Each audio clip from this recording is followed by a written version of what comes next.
मैं वो बंदा हूँ जिसने सबसे पहले डेड बॉडी को वहाँ पे मैंने ऑन द मौके के ऊपर जाके डेड बॉडी को देखा था। एक पिताजी दौड़ते हुए पुलिस स्टेशन पहुंचते हैं और अपनी बेटी का निखोज एफआईआर लिखवाते हैं, लेकिन पुलिस एफआईआर लिखने से साफ मना कर देते हैं और ऊपर से बोलते हैं कि आपका बेटी किसी के साथ भाग गई होगी, आ जाएगी 2-3 दिन में। पुलिस वालों ने ये तक कह दिया था कि आपकी बेटी किसी के साथ भाग गई होगी, भुगी होगी, आ जाएगी।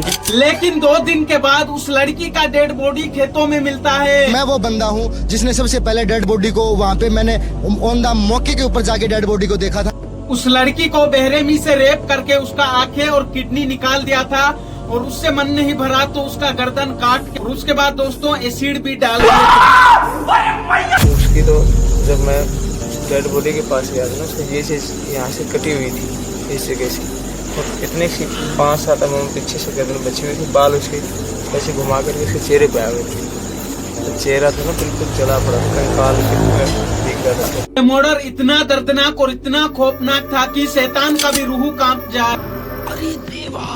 नमस्कार दोस्तों, आज ऐसे ही दर्दनाक कहानी के बारे में बात करेंगे, इसीलिए इस वीडियो को आखिरी तक जरूर देखें। आपको मैं एक सवाल पूछता हूँ, ये क्या पहला केस है? नहीं। ये क्या आखिरी केस है? वो भी नहीं। तो दोस्तों ऐसा केस पहले भी हुआ था और आगे भी होगा, इसीलिए दोस्तों इस वीडियो को आखिरी तक देखना। आज इस वीडियो में एक्सपोज करेंगे कि इसका पीछे कौन कौन है। चलो भाई देखो।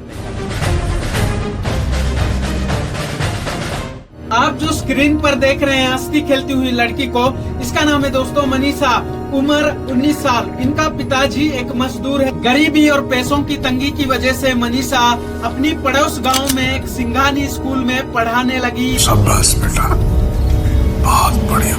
सब कुछ अच्छा चल रहा था। मनीषा सुबह उठती, फ्रेश होके अपना टिफिन लेके स्कूल जाती थी और शाम को घर वापस लौट आती। सब कुछ नॉर्मल था, लेकिन आता है वो काला दिन। 11 अगस्त 2025।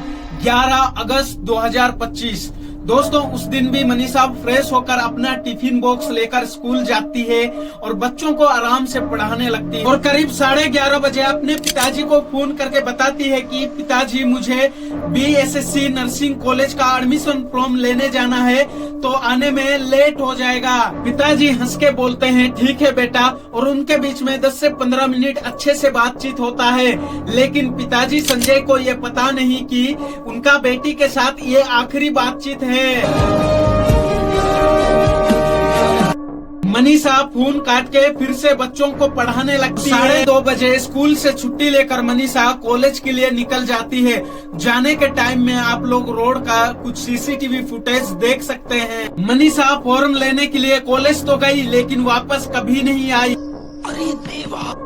उस साइड पिताजी परेशान। शाम 5 बज गया, 6 बज गया, लेकिन बेटी वापस नहीं आई। फाइनली 6:24 पर मनीषा का कॉल आता है। पिताजी रिसीव करते हैं, लेकिन मनीषा के साइड से कुछ आवाज ही नहीं आया।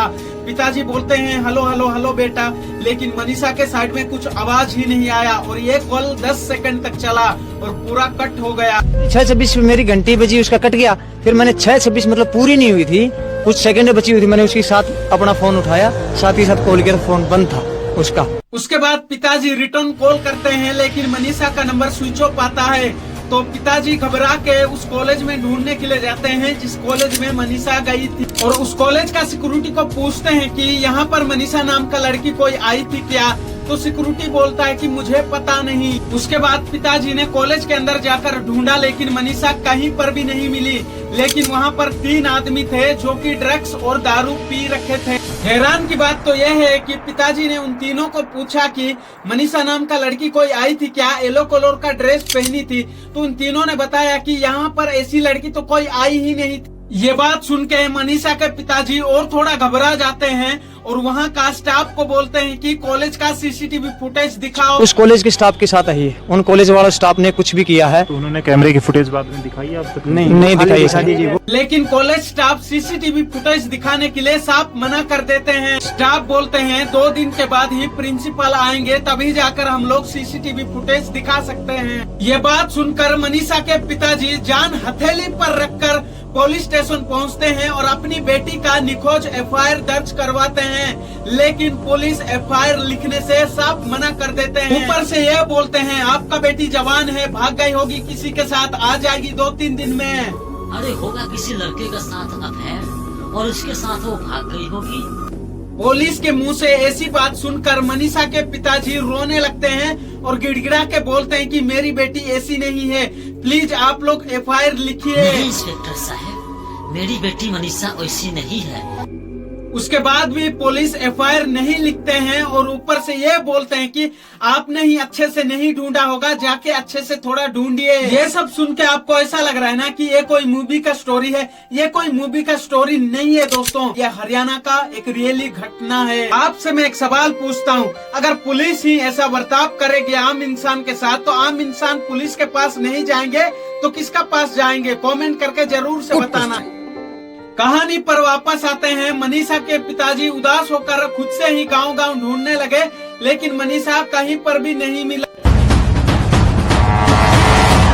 2 दिन के बाद एक किसान अपनी खेतों पर जा रहा था और देखा कि वहां पर एक लाश पड़ी हुई है, तो उन्होंने डायरेक्ट पुलिस को इन्फॉर्म किया और पुलिस ने मनीषा के पिताजी संजय को फोन करके बताया कि उस गांव में एक लाश मरम्मत हुई है, आप जाके चेक कर लो वो आपका बेटी है क्या। ये बात सुन के पिता संजय ने उस जगह पर पहुंचा जिस जगह पर लाश मिला था। पहुंच के उन्होंने जो देखा वो कभी लाइफ में कल्पना ही नहीं किया था। अपनी बेटी को कोई रेप करके आंखें और किडनी निकाल लिया था और उससे मन नहीं भरा तो गर्दन काट दिया था, जो कि 1 इंच ही बचा हुआ था, और मुंह में एसिड डाल दिया था।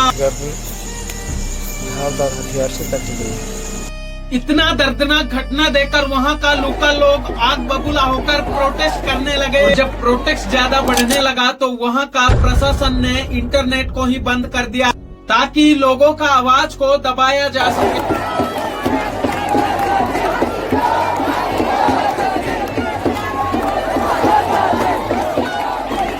भीड़ को बढ़ता देख पुलिस ने पोस्टमार्टम करने के लिए लाश को लेकर चले गए और जब पोस्टमार्टम रिपोर्ट आया तो सबको हैरान कर दिया। डॉक्टर ने बताया कि मनीषा के शरीर में कोई सीमेन नहीं पाया गया, इसीलिए ये रेप नहीं है। मनीषा ने कोई ड्रग या जहर खाया है, इसी के वजह से इसका मौत हुआ है।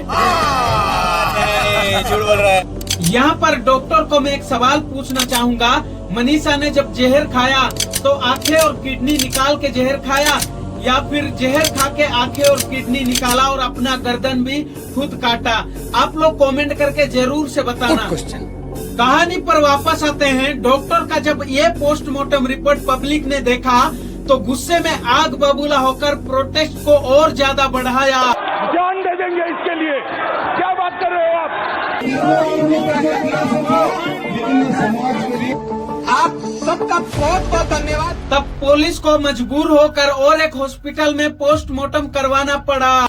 दूसरे हॉस्पिटल का पोस्टमार्टम रिपोर्ट सुन के आपका गुस्सा 7वें आसमान पर पहुंच जाएगा और खून गर्म होकर खोलने लगेगा। डॉक्टर बताते हैं कि लड़की का कोई स्ट्रगल रिपोर्ट नहीं आया है या फिर उसका शरीर में कोई सीमन नहीं पाया गया है, तो ये रेप नहीं है। दूसरा रीजन बताया, लड़की ने कोई ड्रग या जहर खाया था, इसीलिए कोई जानवर उसको नोच के खाया है। इस बात का कोई सेंस बनता है। इस लाश को देखकर कोई भी बता देगा कि ये रेप और मर्डर केस है। डेड बॉडी मेरे 2 कदम पे पास में थी मनीषा की, और कोई भी बंदा हरियाणा की 2 करोड़ जनता डेड बॉडी को देख के ये नहीं बता सकती कि ये सुसाइड के। पुलिस ने तुरंत मनीषा के पिताजी को बुलाया और लाश लेके अंतिम संस्कार करने के लिए बोला, लेकिन मनीषा के पिताजी साफ इनकार कर देते हैं और बोलते हैं कि जब तक दोषी पकड़ा नहीं जाता, उसको सजा मिल नहीं जाता, तब तक मैं अंतिम संस्कार नहीं करूंगा। इसके बाद जो हुआ दोस्तों, वो सबको हैरान करके रख दिया। पुलिस ने मनीषा का एक लेटर दिखाया जहां पर इंग्लिश पे लिखा हुआ था कि मैं मरने के लिए जा रहा हूं। प्रशासन ने घुमाया है कि इसको उस टाइम पे कह रहे हैं कि पर्चा वो लेटर था, उस टाइम पे कोई भी लेटर नहीं था वहाँ पर, कुछ चीज नहीं थी। बाद में इन्होंने वो किया है प्रशासन। आप एक बार सोच के देखिए दोस्तों, जिसका माँ बाप अनपढ़ है, मजदूर है, उनको अपना बेटी इंग्लिश में लेटर लिखेगी कि मैं मरने जा रहा हूँ। अगर उस लड़की को मरना ही था तो उनका माँ बाप को सपोर्ट करने के लिए वो जॉब क्यों करती? Good question. ये सब कुछ जुमला है दोस्तों। ये किसी बड़े आदमी के बेटे को बचाने के लिए, कोई बड़े पॉलिटिशियन के बच्चे को बचाने के लिए। बात तो सही है। अभी चलिए मैं आपको 4 मेन रीजन बताता हूँ। पहला reason, college staff CCTV footage नहीं दिखाया। दूसरा रीजन, पुलिस ने एफआईआर नहीं लिखा। तीसरा रीजन, प्रशासन ने इंटरनेट बंद कर दिया। चौथा रीजन, डॉक्टर ने फर्जी पोस्टमार्टम रिपोर्ट दिया। ये बातें बताई नहीं जाती, नजर लग जाती है। अब ये केस सीबीआई को सौंप दिया गया है। अब उम्मीद तो है कि दोषी पकड़ा जाएगा। अभी मजा आएगा ना भिड़ो। और एक बड़ी खबर निकल कर सामने आ रहा है दोस्तों। इस केस में लॉरेंस बिश्नोई एंट्री मार चुका है और उन्होंने अनाउंस किए हैं, ऑफर दिए हैं, जो भी आदमी उस रेपिस्ट के बारे में बताएगा उसको 51 लाख देंगे। पैसा ही पैसा होगा। तो गाइस, इस वीडियो को ज्यादा से ज्यादा शेयर कीजिए ताकि मनीषा को न्याय मिल सके और जो रेपिस्ट है उसको सजा मिल सके। जय हिंद, वंदे मातरम।